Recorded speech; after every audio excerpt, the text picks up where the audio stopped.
Now, Andrew Hastie, who over the weekend made it rather obvious, and look, to be fair, I like the honesty of anyone who says, yeah, of course, if I had the chance, why wouldn't I want to be the leader, right? But he's also doing it at a time when he is specifically going into the parliament, he ain't hiding anywhere else, wanting to fight the idea of the previous commitments when it comes to net zero. Here's part of what he had to say. Of course, the climate change has been occurring throughout history. The question is, how much does Australia have a role in changing the climate when we produce 1.1% of the world's emissions? Okay, now, Matt, I know what the advocacy is here, but Nicholas, I want to get the brief version here because there are other things to get to. Do you believe that is there any part of you that politically is concerned that if you are presented on a straight-up fight of net zero versus not net zero, that the result dramatically changes to where it has been a couple of elections ago, which was hell no from Australia?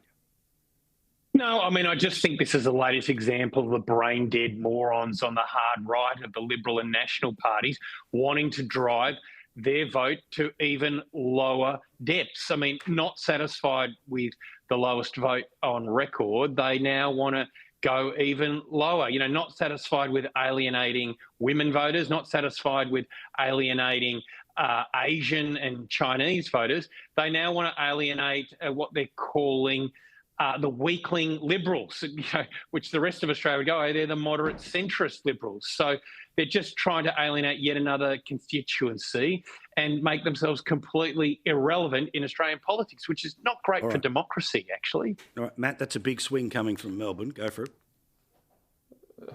Well, I'm not going to resort to personal invective, but the facts are most people want a government that is focused on lowering their cost of living, helping their lives be easier, helping their children get into their own home. And that's what we should be focused on. Whenever we're tied to this radical net zero agenda that's impossible to achieve, we make all of those things harder. We clearly now, it's clear that by pursuing net zero, we are pushing up electricity prices. They've gone up 30% since we signed up to it. The government's even given up on saying that they're going to lower your electricity prices under their net zero policy. So if we make the contest about a choice that's about pursuing a global agenda that does nothing for the planet because other countries aren't acting, or a political party that's focused on your life, focused on our country, focused on what we can do practically to help the environment, but also help you pay your bills, I think it's a very, very potent platform. And every time we presented that choice in those economic terms, we have won. We have won those elections. And I hope we do return to that contest for the benefit of the Australian people. And I think we'll do pretty well out of it politically as well.